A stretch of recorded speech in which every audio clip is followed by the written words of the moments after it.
전 세계가 일본과 중국의 충돌에 시선을 빼앗긴 순간 아무도 예상하지 못한 한 장면이 포착됐습니다. 미국조차 확인하지 못했던 군사적 변수, 감추어진 외교 전략, 그리고 일본의 오래된 주장들이 흔들리기 시작한 것입니다. 그러나 이 복잡한 흐름 속에서 단 한 나라만이 조용하게 모든 변화를 읽어냈습니다. 바로 한국이었습니다. 72시간의 침묵, 치밀하게 축적된 데이터, 그리고 마지막에 공개된 결정적 자료는 국제사회를 완전히 뒤흔들었습니다. 왜 한국만이 이 흐름을 정확히 간파할 수 있었을까요? 지금 그 이야기를 시작하겠습니다. 저는 제임스 핸더슨입니다. 도쿄에서 서울로 넘어가는 군용기 안에서 나는 계속 같은 질문을 떠올리고 있었습니다. 왜 미국은 일본보다 한국을 우선시하라고 지시한 걸까요? 이해할 수 없었죠.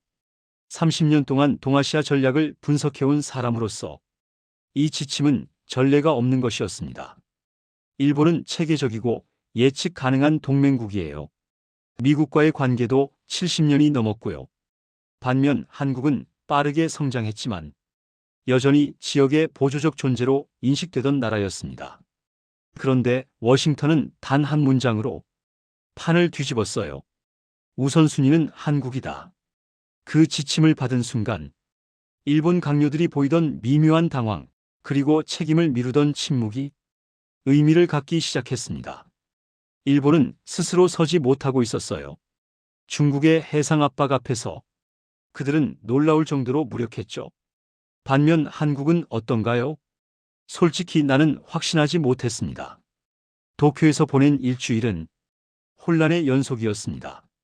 첫째 날 회의에서 일본 방위성 관계자들은 중국 함대의 움직임을 보여주며 위기감을 강조했어요.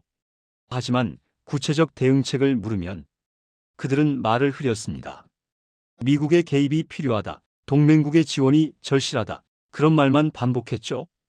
둘째 날엔 더 놀라운 장면을 목격했습니다. 한 고위 관료가 한국과의 협력 가능성을 언급하자 회의실 분위기가 얼어붙었어요.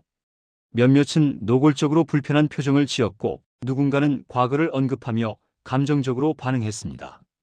나는 그 순간 깨달았어요. 일본의 문제는 능력 부족이 아니라 태도였습니다. 그들은 변화를 거부하고 있었죠. 셋째 날 나는 일본 해상자위대 기지를 방문했습니다. 최신 이지스함이 정박해 있었고 장비는 훌륭했어요. 하지만 승조원들과 대화를 나누며 이상한 점을 발견했습니다. 그들은 매뉴얼대로 움직이는데 익숙했지만 돌발 상황에 대한 대비는 부족했죠.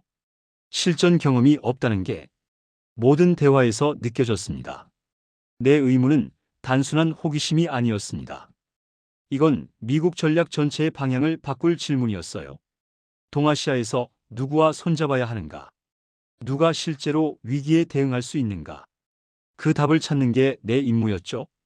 일주일 내내 나는 수많은 보고서를 검토했습니다. 일본의 경제력, 기술력, 군사력 데이터는 인상적이었어요. 하지만 숫자 뒤에 숨은 현실은 달랐습니다.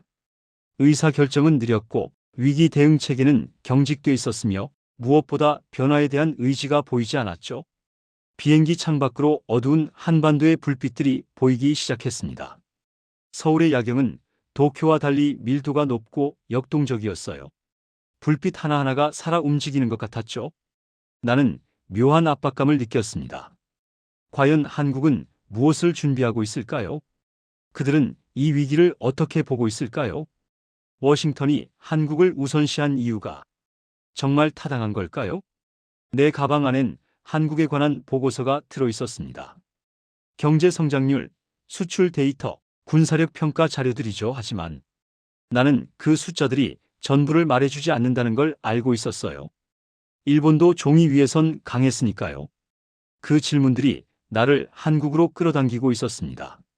비행기가 인천공항에 착륙 준비를 시작했어요. 기체가 흔들렸지만 나는 창밖을 계속 응시했습니다. 저 불빛들 속에 답이 있을 거라는 예감이 들었죠. 30년 경력의 분석가로서 나는 데이터를 믿어왔습니다. 하지만 이번엔 달랐어요.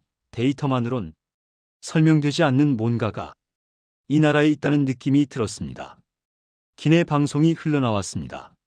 한국어, 영어, 일본어 순서로요.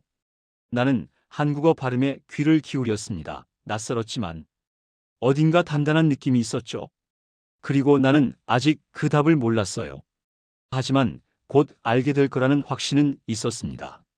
서울에 도착하자마자 나는 국방부와 청와대 인근을 오가며 여러 관계자를 만났습니다. 놀라웠던 건 한국의 분위기였어요. 거리엔 불안 대신 활력이 있었습니다. 도쿄에서 느꼈던 무거운 침묵과는 완전히 달랐죠. 사람들은 평소처럼 일상을 살고 있었고 회의실에선 모든 변수가 이미 정리되어 있었습니다. 첫 브리핑은 용산 국방부 청사에서 열렸어요. 회의실에 들어서자 한 가지가 눈에 들어왔습니다. 화이트보드에 적힌 단어 하나였죠. 나는 물었습니다. 이게 무슨 의미죠? 한국 측 참모는 짧게 답했어요. 우리가 움직일 시간입니다. 그 말은 단순해 보였지만 깊은 의미를 담고 있었습니다. 나는 그 순간엔 이해하지 못했어요. 하지만 이 단어가 나중에 모든 걸 설명하게 될 거라는 예감은 들었죠. 회의가 시작됐습니다. 한국 측은 중국의 해상 압박 상황을 분석했어요. 정확했습니다. 일본이 보여줬던 자료보다 훨씬 구체적이고 세밀했죠. 그들은 중국 함대의 배치뿐 아니라 각 함정의 연료 보급 주기, 승조원 교대 시점, 심지어 기상 조건까지 고려하고 있었습니다. 더 놀라운 건 일본에 대한 분석이었어요. 한국은 일본의 경제 구조, 에너지 의존도, 정치적 파벌 구도까지 파악하고 있었습니다.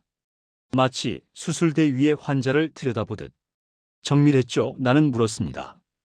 이 분석은 언제부터 준비하신 겁니까? 담당 장교는 담담하게 답했어요. 저희는 항상 준비합니다. 그 말이 묘한 울림을 남겼습니다. 일본이 중국의 해상 압박으로 흔들리던 그 시점에 한국은 놀라울 정도로 조용했어요. 어떤 선언도 없었고 경고도 없었으며 압박도 없었습니다. 그저 침묵하지만 그 침묵 속에는 치밀한 분석과 전략이 있었습니다. 나는 그 침묵을 처음엔 과소평가하고 있었어요. 회의실 벽을 둘러봤습니다. 수십 개의 지도가 붙어 있었죠. 동중국해, 남중국해, 대한해협, 스시마 해협의 상세한 해도들이었습니다. 그 옆엔 일본 경제 동향 그래프가 있었어요. 반도체 수출 의존도, 에너지 수입 경로, 제조업 가동률 같은 지표들이죠. 또 다른 벽엔 중국 해상 배치 분석 자료가 시간순으로 정리되어 있었습니다. 지난 3개월간의 움직임이 한눈에 보였어요. 그리고 그 모든 자료 위에 놓인 단어 하나, 기다림. 나는 그제야 이해하기 시작했습니다. 한국은 반응하는 나라가 아니었어요. 그들은 판을 기다리는 나라였습니다. 도쿄에서 일본이 급하게 대응책을 찾을 때 한국은 이미 모든 시나리오를 준비해둔 상태였죠. 중국이 압박을 강화하면 어떻게 될지, 일본이 무너지면 어떻게 될지, 미국이 개입하면 어떻게 될지 모든 경우의 수가 정리되어 있었습니다. 그리고 그들은 기다리고 있었어요. 적절한 순간을 회의가 끝난 후 나는 한 참모와 짧은 대화를 나눴습니다. 그는 내게 차를 권하며 조용히 말했어요. 일본은 지금 선택의 순간을 맞이하고 있습니다. 저희는 그들이 어떤 선택을 할지 지켜보고 있죠. 나는 물었습니다. 만약 그들이 잘못된 선택을 한다면요? 그는 잠시 침묵했다가 답했습니다. 그럼 우리는 다른 길을 갑니다. 그 목소리엔 흔들림이 없었어요. 나는 그 순간 처음으로 불안해졌습니다. 내가 아는 한국과 너무 달랐기 때문이에요. 30년 동안 나는 한국을 미국의 충실한 동맹, 일본의 라이벌, 중국의 이웃 정도로 봤습니다. 하지만 지금 내 앞에 한국은 달랐어요. 그들은 스스로 판을 읽고 있었고 스스로 전략을 짜고 있었으며 스스로 기다릴 줄 알았습니다. 그 손끝에 미세한 떨림조차 느껴지지 않았습니다. 저녁 무렵 호텔로 돌아오는 길에 나는 서울 거리를 관찰했어요. 명동의 불빛, 한강의 다리들, 빌딩 숲 사이로 보이는 남산타워 모든 게 움직이고 있었습니다. 멈춰 있지 않았죠? 나는 노트북을 펼쳤습니다. 오늘 본 것들을 정리해야 했어요. 하지만 손이 키보드 위에서 멈췄습니다. 무엇을 써야 할까요? 한국은 준비되어 있다? 그건 너무 단순했습니다. 한국은 침묵하고 있다. 그것도 정확하지 않았어요. 결국 나는 한 문장만 적었습니다. 한국은 기다리고 있다. 그게 가장 정확한 표현이었습니다. 다음 날 나는 한국 해군 기지를 방문했습니다. 진해 기지였어요. 새벽같이 출발해서 도착한 기지는 생각보다 훨씬 컸습니다. 정박해 있는 군함들의 규모가 인상적이었죠. 하지만 진짜 충격은 그 다음부터였습니다. 브리핑룸에서 한국 해군 장교가 최신형 구축함에 대해 설명하기 시작했어요. 이지스 구축함 세종대왕급이었습니다. 나는 스펙 정도는 알고 있었죠. 하지만 실제로 보니 달랐습니다. 장교는 레이더 배열을 가리키며 말했습니다. 이 시스템은 동시에 1,000개 이상의 표적을 추적할 수 있습니다. 그리고 우리는 이걸 실전처럼 운용하고 있죠. 실전처럼이라는 단어가 귀에 걸렸어요. 나는 물었습니다. 실전 경험이 있으신 겁니까? 그는 고개를 저었습니다. 실전은 아니지만 우린 70년 동안 긴장 속에서 살아왔습니다. 북쪽과 마주한 채로요. 그게 우리의 실전입니다. 그 말이 마음 깊숙한 곳을 찔렀습니다. 나는 일본 자위대를 떠올렸어요. 훌륭한 장비, 체계적인 훈련, 하지만 매뉴얼에 갇힌 사고방식. 그들은 평화 속에서 군대를 유지해왔죠. 반면 한국은 달랐습니다. 이들은 휴전선을 마주하고 살아왔어요. 정전협정일 뿐. 전쟁은 끝나지 않은 상태에서요. 매일이 긴장이었고 매 순간이 준비였습니다. 함정에 올라갔습니다. 젊은 승조원들이 시스템을 점검하고 있었어요. 그들의 움직임은 정확했고 빨랐습니다. 하지만 기계적이지 않았죠. 상황에 맞춰 판단하고 있었습니다. 한 엔지니어가 센서 배치를 설명했습니다. 그의 눈빛이 달랐어요. 자신이 하는 일에 대한 확신이 있었죠. 이건 단순히 직업이 아니라 사명이라는 느낌이었습니다. 오후에는 조선소를 방문했습니다. 거대한 군함들이 조립되고 있었어요. 속도가 놀라웠습니다. 안내를 맡은 관계자가 설명했습니다. 우리는 1년에 여러 척을 동시에 건조할 수 있습니다. 필요하면 더 빠르게 할 수도 있고요. 나는 일본의 조선소를 떠올렸습니다. 그들도 기술은 훌륭했어요. 하지만 속도와 효율에서 한국이 앞서 있었습니다. 무엇보다 한국 엔지니어들의 태도가 달랐죠. 그들은 기다리지 않았습니다. 저녁 무렵 해군 장교 몇 명과 식사를 했습니다. 격식 없는 자리였어요. 나는 궁금한 걸 물었습니다. 한국 해군은 미국 해군과 많이 훈련하죠? 미국의 지원이 중요하지 않습니까? 한 장교가 술잔을 내려놓으며 답했습니다. 물론 동맹은 중요합니다. 하지만 우린 동맹을 기다리지 않습니다. 스스로 대비하죠. 그 말투는 조용했지만 단호했습니다. 다른 장교가 덧붙였어요. 우리는 누군가 와서 구해주길 기다릴 수 없습니다. 휴전선이 무너지면 우리가 먼저 막아야 하니까요. 동맹군이 오기 전에요. 나는 그제야 깨달았습니다. 한국군의 강함은 장비에서 나오는 게 아니었어요. 태도에서 나왔습니다. 일본 자위대는 미국이 함께할 거라 믿었습니다. 그래서 혼자서는 결정하지 못했죠. 한국군은 달랐어요. 그들은 동맹이 중요하다는 걸 알았지만 동맹에 기대지 않았습니다. 스스로 설 수 있어야 한다고 믿었죠. 이 차이는 데이터로 측정할 수 없는 것이었습니다. 숫자로는 똑같을 수 있어요. 군함 숫자, 병력 규모, 예산 규모. 하지만 그 안에 사람들이 가진 태도는 완전히 달랐습니다. 기지를 떠나기 전 나는 다시 한번 정박해 있는 군함들을 바라봤습니다. 조용했어요. 위압적이지도 않았고 과시하지도 않았습니다. 하지만 그 조용함 속에 확신이 있었습니다. 이 사람들은 자신들이 무엇을 할 수 있는지 알고 있었어요. 그리고 그걸 굳이 떠들지 않았습니다. 차 안에서 나는 창밖을 보며 생각했습니다. 한국은 내가 생각했던 나라보다 훨씬 큰 나라였습니다. 그들은 이미 누군가의 뒤를 따르는 나라가 아니었어요. 스스로 길을 만들고 있었죠. 그리고 그 사실을 조용히 확신 있게 보여주고 있었습니다. 나는 처음으로 인정할 수밖에 없었습니다. 워싱턴이 한국을 우선시한 이유를 이제 알겠다고. 일주일 후 나는 다시 도쿄에 있었습니다.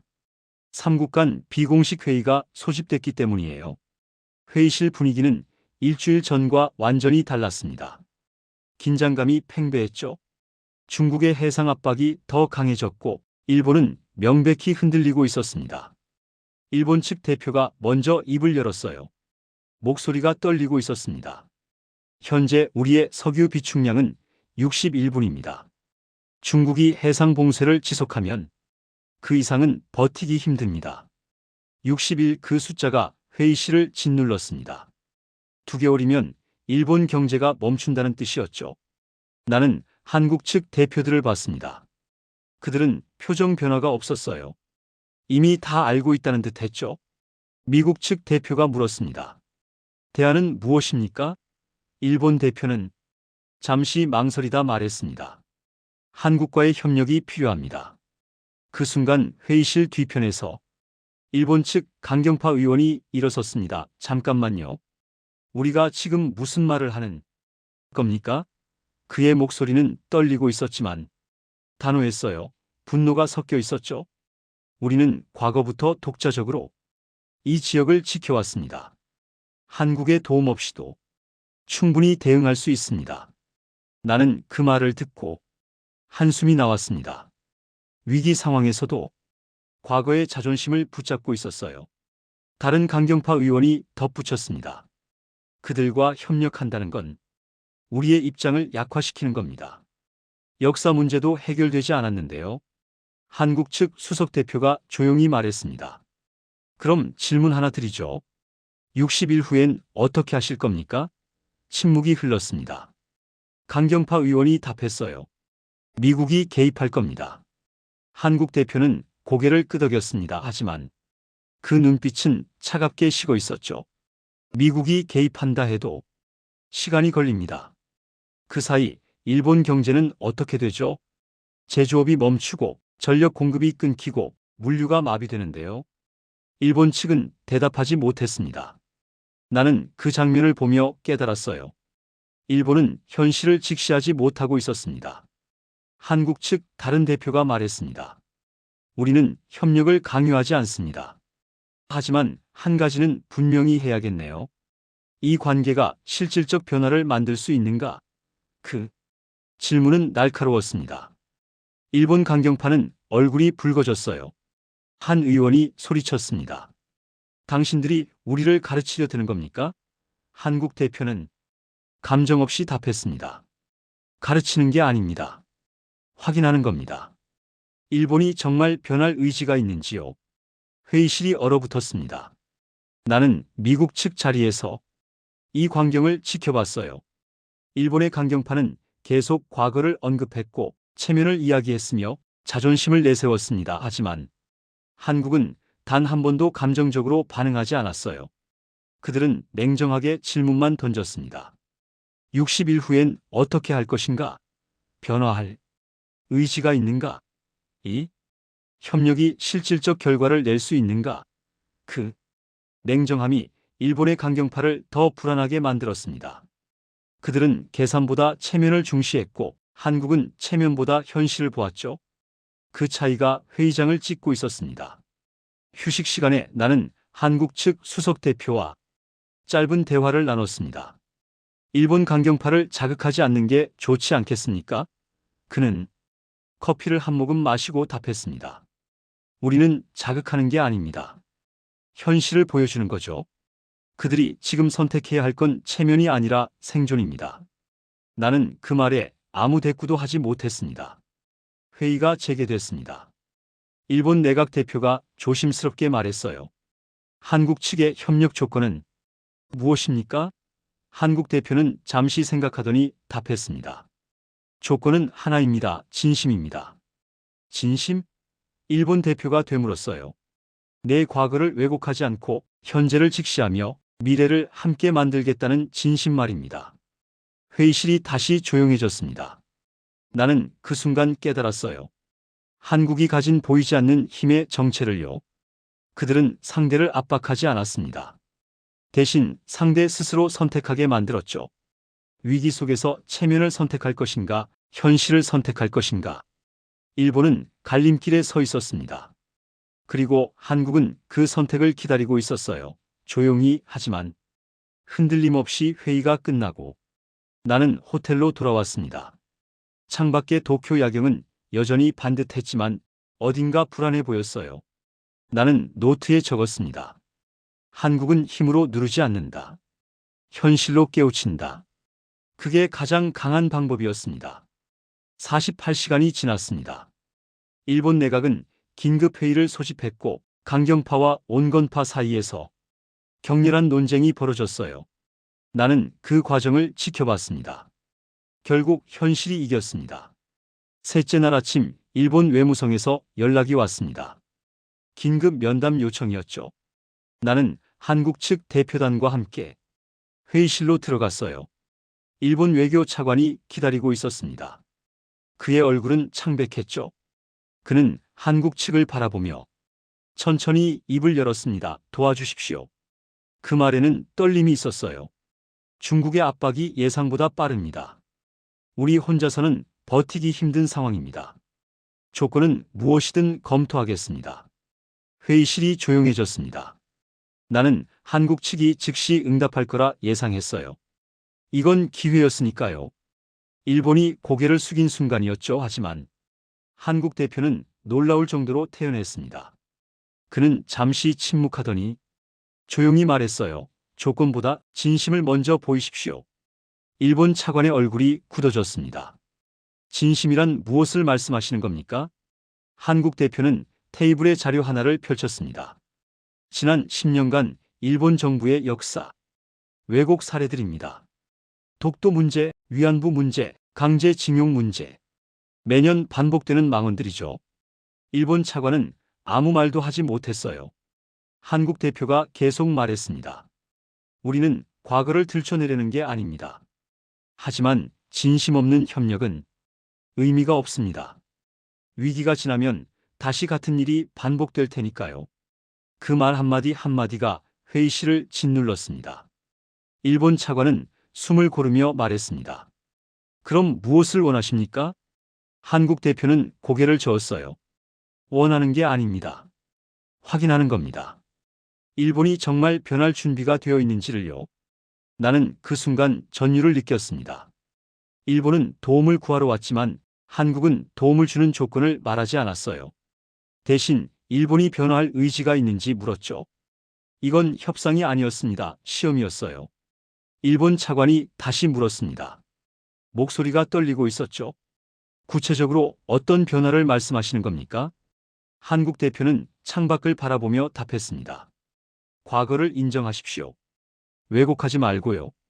그게 시작입니다. 과거를 인정하라. 그 말이 일본 차관을 얼어붙게 만들었습니다. 나는 그가 머릿속으로 계산하고 있다는 걸 알았어요. 국내 정치적 파장, 강경파의 반발, 여론의 반응 모든 게 복잡하게 얽혀 있었죠. 하지만 한국은 기다렸습니다. 압박하지 않았어요.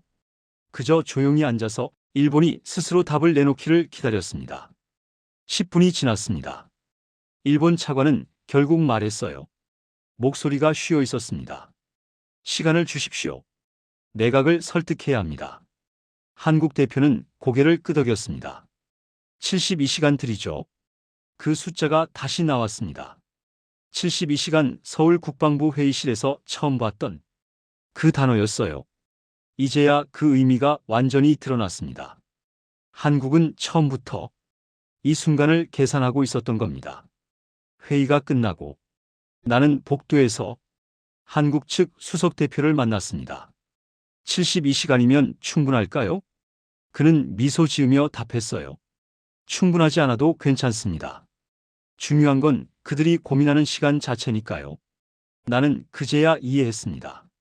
한국은 답을 강요하지 않았어요.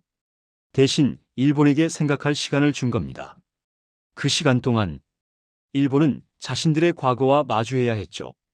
이건 심리전이었습니다. 하지만 품격 있는 심리전이었어요. 그날 저녁 나는 호텔 방에서 창밖을 바라봤습니다. 도쿄의 불빛들이 여전히 반짝이고 있었지만 뭔가 달라 보였어요. 이 도시는 지금 선택의 순간을 맞이하고 있었습니다. 과거의 자존심을 지킬 것인가, 미래를 위해 변할 것인가. 그리고 한국은 그 선택을 지켜보고 있었죠. 압박하지 않으면서도 흔들리지 않으면서 나는 노트에 적었습니다. 오늘 나는 전세가 뒤바뀌는 소리를 들었다. 한국은 더 이상 제한을 받는 나라가 아니다. 기준을 제시하는 나라다. 그게 진짜 강함이었습니다. 군사력이나 경제력이 아니라 흔들리지 않는 원칙이 만든 강함이었죠. 일본은 흔들렸고 한국은 흔들리지 않았습니다. 그 차이가 모든 걸 바꿨어요. 72시간이 흐르는 동안 나는 서울로 돌아왔습니다. 한국 정부는 나를 특별히 초청했어요. 국가안보실 산하정보분석센터를 보여주겠다는 거였죠. 외국인에게 이런 시설을 공개하는 건 이례적인 일이었습니다. 센터에 들어서자 압도당했습니다. 대형 스크린이 벽 전체를 차지하고 있었어요. 그 위에는 실시간으로 업데이트되는 정보들이 펼쳐져 있었죠. 첫 번째 화면엔 중국의 해상 봉쇄 라인이 표시되어 있었습니다. 각 함정의 위치, 이동 패턴, 보급 경로까지 상세하게 나와 있었어요. 마치 바둑판을 내려다보듯 정확했죠. 두 번째 화면엔 일본의 에너지 흐름이 표시되어 있었습니다. 석유 수입 경로, 비축량 감소 추이, 각 지역별 전력 소비량 실시간 데이터였어요. 일본 정부도 이렇게 종합적으로 보고 있을까 싶었습니다. 세 번째 화면엔 미국의 태평양 전력 배치가 있었어요. 항모 전단의 위치, 이동 속도, 예상 도착 시간, 모든 게 시간순으로 정리되어 있었죠. 나는 숨을 멈췄습니다. 이건 단순한 정보 수집이 아니었어요. 전체 판을 읽고 있었습니다. 한국 분석관이 다가와 설명을 시작했습니다. 젊었지만 눈빛이 예리했어요. 중국은 지금 최대 압박을 가하고 있습니다. 하지만 그들도 오래 버티긴 힘들죠. 연료 소비가 예상보다 빠르니까요. 그는 차트를 가리켰습니다. 일본은 약 45일 정도 남았습니다. 60일이라고 했지만 실제로는 더 빠를 겁니다. 국민들이 사재기를 시작하면 더 빨라질 거고요. 나는 물었습니다. 그럼 한국은? 그는 미소 지었어요. 우리는 준비되어 있습니다. 대한 경로, 비축 시설, 긴급 공급망 모두 작동 중입니다. 그 말에는 과시가 없었습니다. 그냥 사실이었어요. 다른 분석관이 말했습니다. 일본은 지금 한국 없이는 버티지 못합니다. 그리고 그는 잠시 멈췄다가 덧붙였어요. 하지만 우리는 그들의 선택을 강요하지 않습니다. 그들이 변할 수 있는지 확인할 뿐입니다. 그 말이 내 머리를 강타했습니다. 나는 30년 동안 전략을 다뤄왔어요. 펜타곤에서 수많은 작전을 검토했고 국무부에서 외교 전략을 짰으며 CIA에서 정보를 분석했습니다. 하지만 이런 품격 있는 전략은 본 적이 없었습니다. 보통 강자는 약자를 압박해요. 조건을 제시하고 시간을 압박하며 양보를 받아냅니다. 그게 현실 정치였죠. 하지만 한국은 달랐습니다. 그들은 일본을 꺾으려 하지 않았어요. 굴복시키려 하지도 않았습니다. 그저 변화를 요구했고 그 변화가 이루어진다면 손을 내밀 준비가 되어 있었습니다. 이건 힘의 과시가 아니었어요. 품격의 표현이었습니다. 나는 스크린을 바라보며 물었습니다. 일본이 거부하면 어떻게 하십니까? 분석관은 어깨를 으쓱했어요. 그럼 우리는 다른 길을 갑니다. 이미 대안은 준비되어 있습니다. 그는 다른 화면을 띄웠습니다. 동남아시아 국가들과의 협력 방안, 대체 해상 루트, 새로운 동맹 구도 모든 게 구체적이었어요. 한국은 일본을 필요로 하지 않았습니다. 협력하면 좋지만 안 해도 괜찮았어요. 반면 일본은 한국이 필요했습니다. 이 비대칭이 모든 걸 설명했죠. 그 순간 나는 깨달았습니다. 진짜 강함은 상대를 무너뜨리는 게 아니라 상대가 스스로 일어설 기회를 주는 거라고. 진짜 전략은 힘으로 누르는 게 아니라 선택하게 만드는 거라고. 한국은 그걸 보여주고 있었습니다. 센터를 나오며 나는 한국 측 책임자에게 물었어요. 이 모든 걸 언제부터 준비하신 겁니까? 그는 웃으며 답했습니다. 항상이요. 우린 항상 준비합니다. 그게 우리가 살아남는 방법이니까요. 차를 타고 돌아오는 길에 나는 계속 생각했습니다. 한국은 내가 생각했던 나라보다 훨씬 큰 나라였습니다. 지리적으로 작고 인구도 많지 않고 역사적으로 강대국 사이에 끼어 있던 나라. 하지만 그들은 그 조건 속에서 다른 강함을 키워왔어요. 압박받으면서 품격을 배웠고 위협받으면서 준비를 배웠으며 무시당하면서 확신을 키웠습니다. 그리고 지금 그 모든 게 하나의 전략으로 드러나고 있었어요. 조용하지만 확고한, 부드럽지만 흔들리지 않는 그런 전략이었습니다. 나는 노트북을 열어 한 문장을 적었습니다. 한국은 힘으로 이기는 나라가 아니다. 품격으로 이기는 나라다. 그게 오늘 내가 본 결정적 장면의 의미였습니다. 72시간이 지났습니다. 일본 총리가 직접 기자회견을 열었어요. 전 세계가 지켜보는 가운데였죠. 나는 서울의 한 카페에서 생중계를 봤습니다. 한국 측 관계자들도 함께 있었어요. 일본 총리는 긴장한 표정으로 원고를 읽기 시작했습니다. 우리는 과거 역사에 대해 진지하게 성찰했습니다. 그리고 한국과의 새로운 협력 관계를 모색하고자 합니다. 그 말이 끝나자 기자들이 술렁였어요. 총리는 계속 말했습니다. 과거의 잘못된 언행에 대해 유감을 표합니다. 앞으로는 역사적 사실을 존중하며 상호 신뢰를 쌓아가겠습니다. 카페가 조용해졌습니다. 나는 한국 측 관계자를 봤어요. 그는 무표정했습니다. 기뻐하지도 놀라지도 않았죠. 마치 이미 알고 있었다는 듯. 회견이 끝나고 나는 물었습니다. 예상하셨습니까? 그는 커피를 한 모금 마시고 답했어요. 예상이라기보단 그들에게 시간을 줬으니까요. 그 순간 나는 깨달았습니다. 72시간 처음 한국 국방부 회의실에서 봤던 그 숫자의 진짜 의미를요. 일본이 도움을 요청했을 때 한국은 72시간 동안 아무 말도 하지 않았습니다. 답도 주지 않았고 조건도 제시하지 않았으며 압박도 하지 않았어요. 그저 침묵. 그 침묵이 일본을 조롱하기 위한 거라고 생각했어요. 아니면 긴장을 높이기 위한 전술이라고 봤죠. 하지만 틀렸습니다. 한국 관계자가 설명했습니다. 우리는 일본이 스스로 결정을 내릴 시간이 필요하다고 봤습니다. 우리가 답을 주면 그들은 또 외부 압력 때문이라고 할 테니까요. 그래서 기다렸습니다. 72시간 동안 일본은 홀로 고민해야 했어요. 내각회의, 정당협의, 여론조사 모든 걸 스스로 해야 했죠. 그 과정에서 그들은 보게 됐습니다. 자신들의 절박함을, 현실의 냉혹함을, 그리고 변화의 필요성을 누가 강요한 게 아니었어요. 스스로 깨달은 거였죠. 이건 완벽한 심리전이었습니다. 하지만 동시에 품격 있는 외교였어요. 상대를 궁지로 몰지 않으면서도 상대가 현실을 직시하게 만든 거니까요. 저녁 무렵 나는 도쿄행 비행기에 탑승했습니다. 후속 회의가 예정돼 있었거든요. 창밖으로 서울의 불빛이 멀어졌습니다. 나는 지난 며칠을 되돌아봤어요.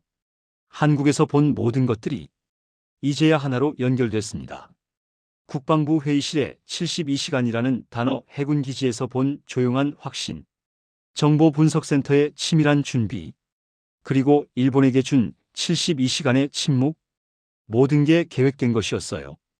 한국은 처음부터 이 순간을 그리고 있었습니다. 일본이 무너지는 순간이 아니라 일본이 스스로 일어서는 순간을요. 나는 30년 동안 전략을 공부했지만 이런 접근은 처음이었습니다. 보통 전략은 상대를 이기는 겁니다. 군사적으로든 경제적으로든 외교적으로든. 하지만 한국의 전략은 달랐어요. 그들은 이기려 하지 않았습니다. 함께 나아가려 했죠. 단 그 조건으로 진심을 요구했습니다. 비행기가 순항 고도에 올랐습니다. 나는 노트를 꺼내 적었습니다. 한국은 힘으로 움직이지 않았다. 기다림으로 상대를 움직였다. 그 기다림은 약함이 아니었습니다. 가장 강한 힘이었어요. 상대가 변할 기회를 주는 것. 상대가 스스로 선택하게 만드는 것. 그게 진짜 강대국의 태도였습니다. 한국은 작은 나라가 아니었어요. 영토가 작을 뿐 그들의 전략은 어느 강대국보다 컸습니다. 승무원이 음료를 가져왔습니다. 나는 커피를 마시며 창밖을 봤어요. 어둠 속에서 희미하게 한반도가 보였습니다. 저 땅에서 사람들은 70년 동안 긴장 속에 살았어요. 전쟁이 끝나지 않은 채로요. 하지만 그들은 그 긴장을 두려움으로 쓰지 않았습니다. 준비로 바꿨죠. 그리고 그 준비는 이제 전략이 됐고 그 전략은 품격이 됐습니다. 나는 그 깊이를 이제야 이해했습니다. 비행기가 도쿄에 가까워졌습니다. 내일 회의에서 나는 무엇을 볼까요? 아마 변화하는 일본을 보게 될 겁니다. 그리고 그 변화를 조용히 지켜보는 한국을요. 승자와 패자가 아니라 함께 나아가는 두 나라를, 한국이 만들어낸 미래를. 나는 노트 마지막 줄에 적었습니다. 침묵은 때로 가장 강한 언어다. 한국은 그걸 알고 있었다. 워싱턴으로 돌아가기 전날 밤이었습니다. 나는 서울 호텔 방에서 마지막 보고서를 작성하고 있었어요. 30년 경력의 정점이 될 보고서였죠. 노트북 화면 앞에서 한참을 머뭇거렸습니다. 무엇부터 써야 할까요? 결국 나는 가장 중요한 결론부터 적었습니다. 한국은 동아시아의 새로운 중심축이다. 그 문장을 쓰는 순간 묘한 감정이 들었어요. 내가 30년간 알고 있던 전략 지형이 스스로 무너지는 느낌이었죠. 일본 중심의 동맹체제, 미국의 일방적 리더십, 중국 견제를 위한 수동적 파트너들, 모든 게 낡은 패러다임이었습니다. 한국은 그 패러다임을 바꾸고 있었어요. 조용히 하지만 확실하게. 나는 계속 적었습니다.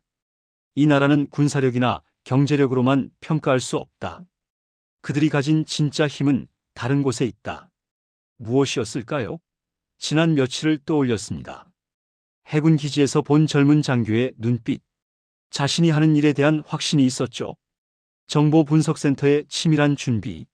모든 시나리오가 이미 정리되어 있었습니다. 회의실에서 일본을 대하던 태도. 압박하지 않으면서도 흔들리지 않았어요. 그리고 72시간의 침묵 상대에게 변할 기회를 준 품격나는 키보드를 두드렸습니다. 한국은 상대를 굴복시키지 않았다. 변화시켰다 과시하지 않았다. 조용히 준비했다. 동맹을 기대기보다 스스로 설 수 있다는 확신을 가지고 있었다. 이게 품격의 힘이었습니다. 창밖을 봤어요.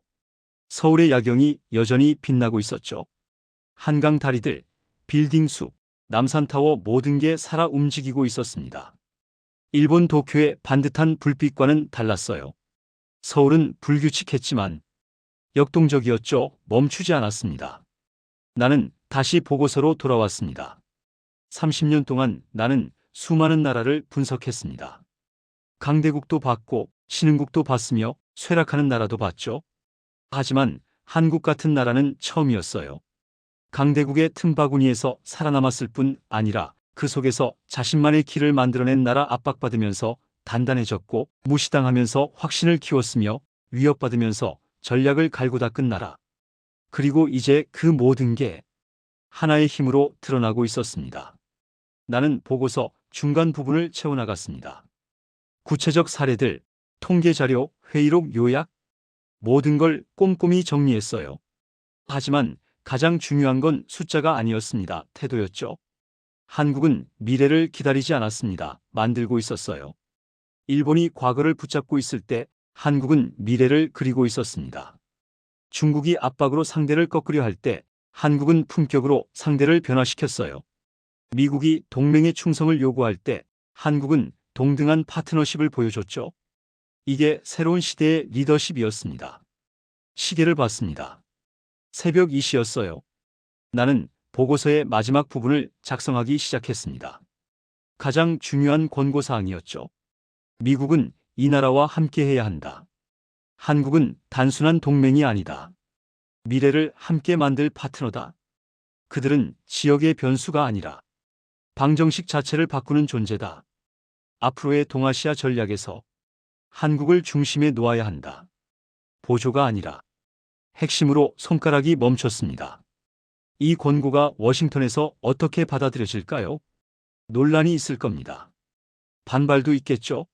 하지만 나는 확신했습니다. 이게 옳은 길이라고. 나는 마지막 문장을 적었습니다. 한국은 미래를 만드는 나라다. 그리고 그 미래는 이미 시작됐다. 보고서를 저장했습니다. 끝났어요.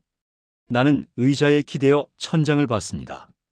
이 보고서가 제출되면 내 경력에도 변화가 올 겁니다. 좋은 쪽이든 나쁜 쪽이든요. 하지만 상관없었습니다. 나는 진실을 받고 그걸 기록했으니까요. 다음 날 아침 나는 인천공항으로 향했습니다.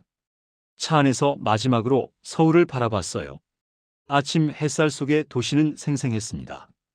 나는 결심했습니다. 앞으로 동아시아 전략을 논할 때 나는 항상 한국을 중심에 놓을 거라고. 그들이 보여준 조용한 강함을, 품격 있는 전략을, 그리고 미래를 만드는 힘을 기억할 거라고.